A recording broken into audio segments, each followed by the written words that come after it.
పూర్తి వివరాలు చూసే ముందు మా ఛానల్ ని సబ్స్క్రైబ్ చేయడం మర్చిపోకండి. శ్రీ గురుభ్యో నమః. శ్రీ మహాసరస్వత్యై నమః. ఓం నమః శివాయ. నారాయణ శాస్త్రి ఆస్ట్రాలజీ ఛానల్ వీక్షిస్తున్నటువంటి ప్రేక్షక మహాశీలకు స్వాగతం, సుస్వాగతం. ఈరోజు మనము 2026వ సంవత్సరం జూలై 21వ తేదీ నుండి 31వ తేదీ వరకు ఆకాశంలో సంచరిస్తున్నటువంటి సంచరిస్తున్నటువంటి గ్రహాల కూటమి వలన ధనుర్రాశిలో జన్మించినటువంటి వారికి ఎటువంటి మార్పులు రాబోతున్నాయి, ముఖ్యంగా ధనుర్రాశి జాతకులకు చేసేటటువంటి వృత్తి ఉద్యోగ వ్యాపారాలలో కానీ, కుటుంబ పరంగా కానీ, ఆర్థికంగా కానీ, ఆరోగ్యపరంగా కానీ ఏమైనా జాగ్రత్తలు తీసుకోవాలా, మొదలైనటువంటి అన్ని విషయాలను కూడా ప్రతి విషయాన్ని కళ్ళ కట్టినట్లుగా కొన్ని ఖచ్చితమైనటువంటి పరిహారాలతో లోతైనటువంటి విశ్లేషణతో ధనుర్రాశి వారికి అందించడం జరుగుతున్నది. కాబట్టి ఖచ్చితంగా వీడియో చివరి వరకు చూడండి. దాంట్లో మీకు పరిహారాలు కూడా తెలియజేయడం జరుగుతుంది. ఇక్కడ ధనుర్రాశి వారిని పరిశీలిస్తే రాస్యాధిపతి అయినటువంటి గురుడు రాశికి 8వ స్థానములో సంచరిస్తున్నప్పటికీ ఉచ్చస్థానములో సంచరిస్తున్నటువంటి కారణం చేత ఇది ఒక రకంగా చెప్పాలంటే బ్రహ్మాండమైనటువంటి అనుకూలమైనటువంటి యోగమనే చెప్పాలి. జనరల్గా 8వ స్థానంలో సంచరించే గ్రహాలు యోగాలు ఇవ్వవు. అయితే రాస్యాధిపతి అయినటువంటి గురుడికి కర్కాటక రాశి 8వ స్థానం ఉచ్చస్థానం కనుక అది మంచి ఫలితాన్ని ఇస్తుంది. అయితే మీ జన్మరాశికి 9వ స్థానాధిపతి, భాగ్యస్థానాధిపతి, పితృకారక గ్రహమైనటువంటి రవి కూడా 8వ స్థానంలో సంచరిస్తున్నటువంటి కారణం చేత ధనుర్రాశిలో జన్మించినటువంటి వారు తండ్రి యొక్క ఆరోగ్యం విషయంలో జాగ్రత్తలు పాటించాలి. తండ్రితో కానీ, తండ్రి తరపు బంధువులతో కానీ, తండ్రి తరపు వర్గీయులతో కానీ అభిప్రాయ భేదాలు కలిగే అవకాశాలు ఎక్కువగా ఉన్నాయి. ఆర్థిక పరమైనటువంటి విషయాలలో చాలా జాగ్రత్తలు పాటించాలి.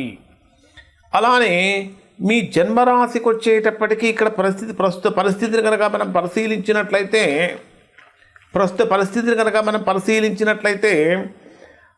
6వ స్థానంలో కుజుడి యొక్క సంచారం జరుగుతున్నది. 6వ స్థానం అంటే ఏమిటి? 6వ స్థానం అంటే రోగస్థానము, పాపస్థానము, శత్రుస్థానం. ఈ 6వ స్థానంలో సంచరించేటటువంటి కుజుడు యొక్క ప్రభావం కారణం చేత ఆరోగ్యపరమైనటువంటి విషయాలలో ధనుర్రాశి వారు జాగ్రత్తలు పాటించాలి. కానీ శత్రువులపై ఖచ్చితంగా విజయం సాధిస్తారు. ఎవరైతే ధనుర్రాశిలో జన్మించినటువంటి వారు కోర్టు సమస్యలతో బాధపడుతున్నారో, సతమతమవుతున్నారో అటువంటి వారికి కొంచెం రిలీఫ్ అనేటటువంటిది కనిపిస్తుంది అని చెప్పాలి.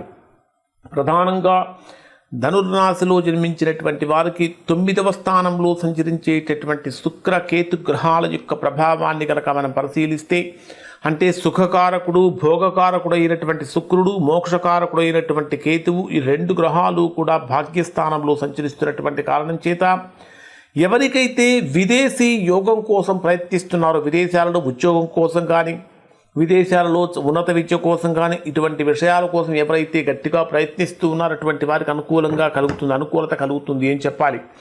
ఇంకొక ప్రధానమైనటువంటి విషయం ఏమిటంటే, లవ్ మ్యారేజ్ చేసుకోవాలనుకునేటటువంటి వారికి ఇప్పటి వరకు ఏర్పడినటువంటి ఆటంకాలన్నీ కూడా తొలగిపోయి అనుకూలంగా మారుతూ ఉంది.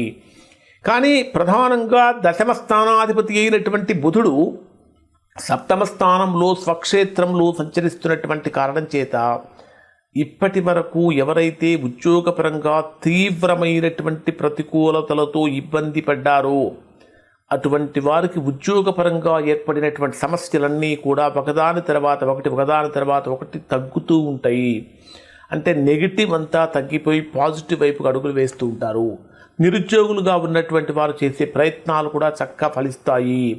7వ స్థానం అంటే వివాహానికి, కుటుంబానికి, భార్యకు మొదలైనటువంటి వాటికి సంబంధించినటువంటి స్థానంలో బుధుడు సంచరిస్తున్నటువంటి కారణం చేత ధనుర్రాశి వారి కమ్యూనికేషన్ చాలా చక్కగా ఉంటుంది. అలానే వ్యాపార భాగస్వాములతో కొత్త ఒప్పందాలు చేసుకోవడానికి అవకాశం ఏర్పడుతూ ఉంది. మరి డే వైజ్గా పరిశీలిస్తే ఈ రాశి వారికి 21వ తేదీ ఉదయం నుండి 23వ తేదీ రాత్రి 7:32 వరకు ఉండేటటువంటి సమయాన్ని పరిశీలిస్తే ఇక్కడ ధనుర్రాశి వారికి ఆర్థికపరమైనటువంటి విజయాలు కలిగే అవకాశాలు ఉంటాయి. ఎందుకంటే ఇది ధనుర్రాశి వారికి అత్యంత బలమైన అనుకూలమైనటువంటి సమయం అని చెప్పాలి. ఆకస్మికమైన ధనలాభం ఉంటుంది, రావాల్సిన ధనమంతా చేతికి అందుతూ ఉంటుంది. అన్నిటికంటే ప్రధానంగా అనుకున్నటువంటి పనులన్నీ కూడా వేగవంతంగా పూర్తవుతూ ఉంటాయి. కుటుంబ పరంగా స్నేహితుల పరంగా తీసుకుంటే మిత్రుల నుంచి పెద్దల నుంచి పూర్తి సహాయ సహకారాలు అందుతూ ఉంటాయి. అలానే విందు వినోదాది కార్యక్రమాల్లో పాల్గొంటూ ఉంటారు. సంతోషకరమైనటువంటి వాతావరణం కూడా నెలకొంటుంది అని చెప్పాలి. మరి 23వ తేదీ రాత్రి 7:32 నుంచి 26వ తేదీ ఉదయం 7:35 వరకు ఉండేటటువంటి సమయంలో ఇది ధనుర్రాశి వారికి కొద్దిగా ఖర్చులు పెరిగి మానసికంగా ఆందోళన కలిగించేటటువంటి పరిస్థితులు కూడా రాబోతూ ఉన్నాయి. ఆకస్మికమైన ఖర్చులు పెరిగే అవకాశం ఉంది. చేసే ప్రయాణాలు ప్రశాంతంగా ప్రశాంతంగా కాకుండా కొద్దిగా అలసటగా మారుతూ ఉంటాయి. రాత్రి వేళల్లో సరిగా నిద్రపట్టకపోవడం కానీ చిన్న చిన్న విషయాలకి పెద్ద పెద్ద ఆందోళన కలగడంగా జరుగుతూ ఉంటుంది. ఎక్కడ ధనుర్రాశి వారు జాగ్రత్తగా ఉండాలంటే ఆర్థికపరమైనటువంటి విషయాలలో చాలా చాలా జాగ్రత్తలు పాటించాలి. ప్రశాంతత కోసము ధ్యానము దైవ చింతన చేయటం అనేటటువంటి చాలా మంచిది. 26వ తేదీ సాయంత్రం 7:35 నుంచి 28వ తేదీ రాత్రి 7:50 వరకు ఉండేటటువంటి సమయాన్ని పరిశీలిస్తే ఇక్కడ మీకు ఆత్మవిశ్వాసం పెరుగుతుంది, ఉత్సాహం పెరుగుతుంది. గతంలో కన్నా కూడా రెట్టించినటువంటి ఉత్సాహంతో పనిచేస్తూ ఉంటారు. మీ యొక్క వ్యక్తిత్వంతో నలుగురిని కూడా ఆకట్టుకునేటటువంటి విధంగా మీకు ఇక్కడ ఉంటుంది అని చెప్పాలి. ఇది చాలా విశేషమైనటువంటి అనుకూలమైనటువంటి స్థితి అని చెప్పవచ్చు. తరువాత మీకు 28వ తేదీ రాత్రి 7:50 నుంచి 31వ తేదీ ఉదయం 7:50 వరకు ఉండేటటువంటి సమయంలో మాట తీరు బాగుంటుంది, అట్రాక్షన్ పెరుగుతుంది. ఆర్థికంగా మధురమైనటువంటి మాటకారితనంతో చేసేటటువంటి ప్రతి పని చక్కబెట్టుకుంటారు. కుటుంబంలో ఆనందం వెలువరిస్తుంది. పెట్టుబడులు మరియు వృద్ధి, కుటుంబ అవసరాల కోసం, భవిష్యత్తు ప్రణాళికల కోసం చక్కగా ముందుకు వెళ్ళగలుగుతారు అని చెప్పాలి. 31వ తేదీ ఉదయం 7:50 నుంచి 31వ తేదీ రాత్రి వరకు ఉండేటటువంటి సమయాన్ని కనుక మనం పరిశీలిస్తే చేసేటటువంటి ప్రతి పని కూడా ధైర్యంతో సాహసంతో ముందుకు వెళ్తూ ఉంటారు. అన్నిటికంటే ముఖ్యంగా మిత్రుల నుంచి, తోబుట్టువుల నుంచి, సన్నిహితుల నుంచి చాలా మంచి సహాయ సహకారాలు లభిస్తూ ఉంటాయి. ప్రయాణాలు చక్కగా లాభసాటిగా ఉంటాయి. చేసేటటువంటి ప్రతి పని కూడా కార్యజయం ఉంటుంది. ప్రత్యర్థులపై విజయం సాధిస్తూ ఉంటారు. కమ్యూనికేషన్, ఐటీ, మీడియా రంగానికి చెందినటువంటి వారికి అద్భుతమైనటువంటి గుర్తింపు కూడా లభిస్తుంది. ధనుర్రాశి వారికి 10 రోజులు కూడా సంపూర్ణమైనటువంటి పరిహారాలు ఏమిటంటే అష్టమ స్థానంలో సంచరించేటటువంటి రవి గురుగ్రహాల యొక్క శాంతి కోసం ప్రతి గురువారం ఖచ్చితంగా దక్షిణామూర్తి స్తోత్ర పారాయణం లేదా దత్తాత్రేయ స్వామి యొక్క ప్రార్థన చేయటం చాలా మంచిది.